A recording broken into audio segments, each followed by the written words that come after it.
Dear class 9 students, I am here with the continuation of chapter number 5, that is pollination and fertilization. We had a talk about the different types of pollinations in the live sessions, and even we discussed about the advantages and disadvantages of those types of pollination also. And here today in this session I am here with the continuation of the same chapter, that is pollination and fertilization. So here in this particular session, let us first talk about conditions favoring cross-pollination. Though we discussed about it there in the live sessions, I felt better to make a video of this and upload it so that you understand it better. Okay, so here we have got unisexuality. Okay, so we are going to talk about conditions favoring cross pollinations. What are the conditions that you find favoring cross pollination? As I was telling you, first we have unisexuality.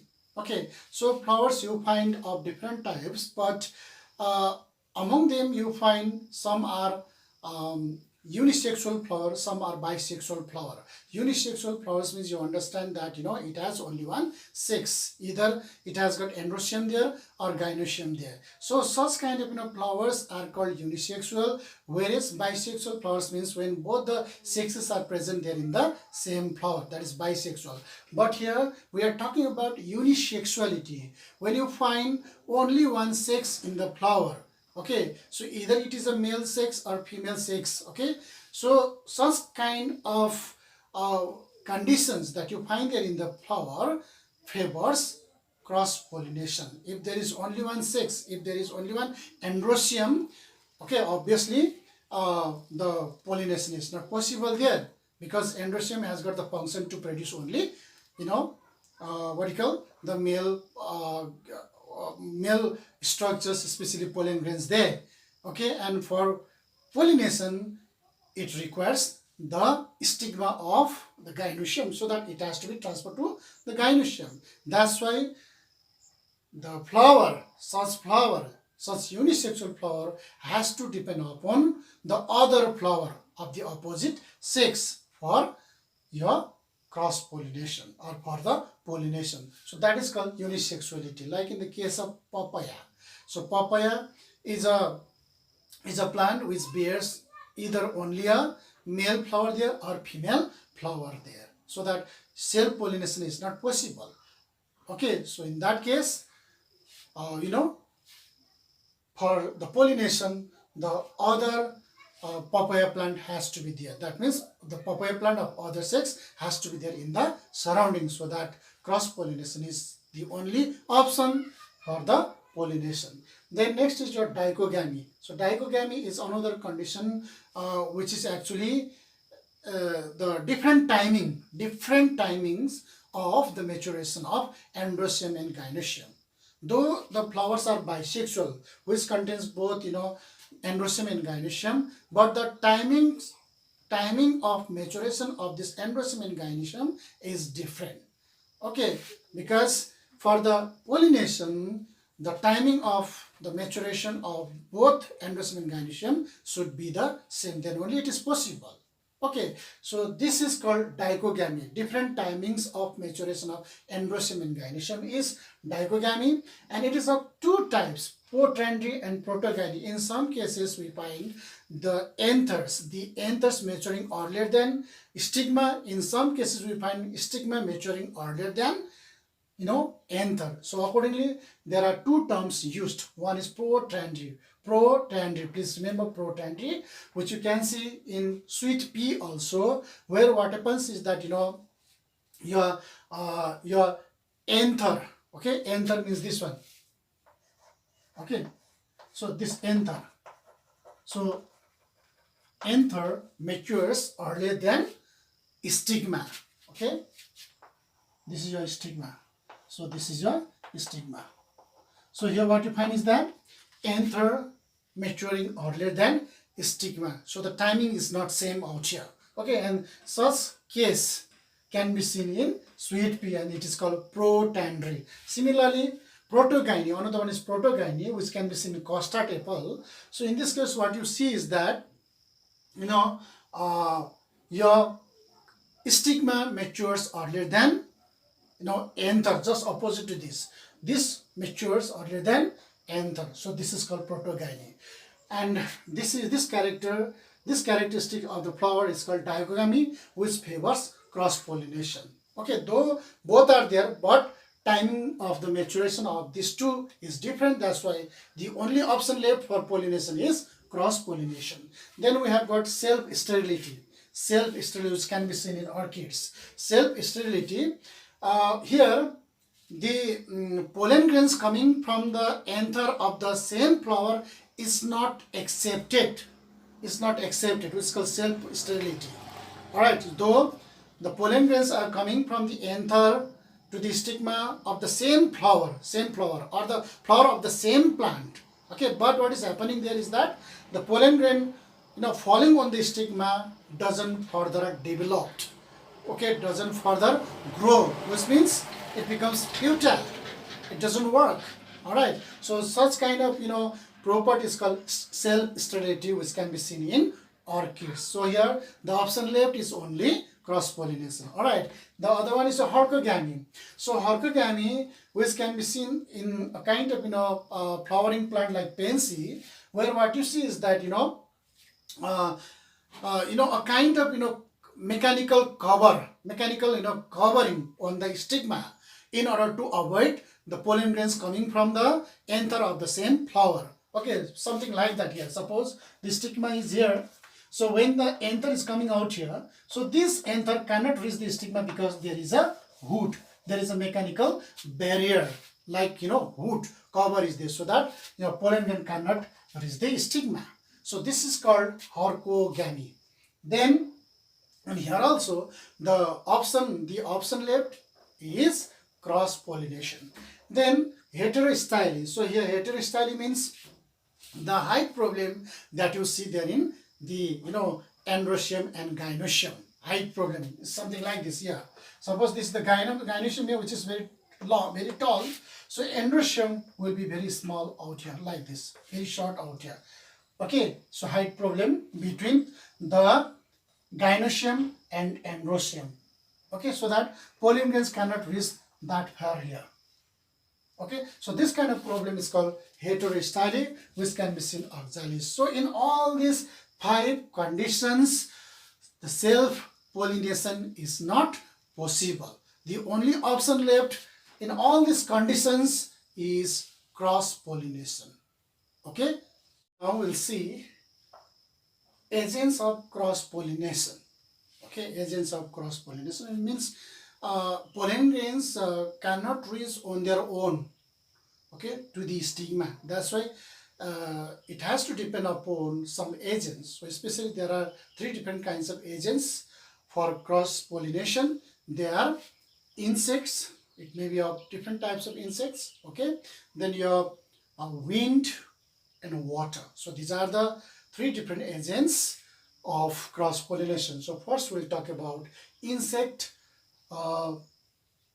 pollinated flowers. That means the flowers where the pollination is done by insects, and such flowers are called entomophilous. Okay, they are called what? Entomophilous. And those flowers which depend on the insects for cross pollination have these properties. Okay, they have got these properties. So nature provides them with these properties so that they can attract the insects. Okay, so number 1, the flowers are large. Flowers are very large enough so that they can be seen from far distances by the insects. Okay, so that insect comes and does the needful out here. Needful means the insect cross-pollinate the things out here. That means carries the pollen grains from anther to the stigma. So then other one is the flowers are brightly colored. It's not only large, but the flowers are brightly colored also. Brightly colors. Okay, brightly colored means beautifully decorated petals they have got, so that they can be seen from the flowers even from far distances, so that they get attracted. Then scented. Not only that, the flowers are scented also, because it has to attract the insects. So they are very much scented also. Then nectar producing, not only that, the flowers produce nectar. Okay, so when the insects come, because of all these properties, when the flowers are attracting the insects, so obviously insect comes out here, and after coming to the flower, the insects even find something to eat, that is nectar, so that the insects come again and again, and do the cross pollination simultaneously. Okay, actually they do not come purposely for the cross pollination. Actually they come for especially collecting nectar. So in course of collecting the nectar, they do the cross pollination also. How it happens is that when it comes and sits on the flower, so they're on the abdomen or on the the legs, the pollen grains get stuck, and when it goes to the other flower, so there it leaves all those pollen grains, it drops all those pollen grains, and the cross pollination takes place. Similarly, pollen grains are sticky also, so it is very sticky. Nature has made it very sticky, so that once the insects come and sit on the stigma, I mean what you call your anther, then the pollen grains get stuck to the abdomen or the legs of the insects, because the pollen grains are very much sticky. Then flowers, if are small, found in clusters. So in some cases what happens is that flowers are very small, though they have to depend upon the insects for cross pollination, but the flowers are small, but nature has given them a characteristic that they are in clusters. They are in clusters so that they can be seen from far apart or from far distances. So these are the properties which you find there in insect pollinated flowers or in entomophilous flowers. Okay.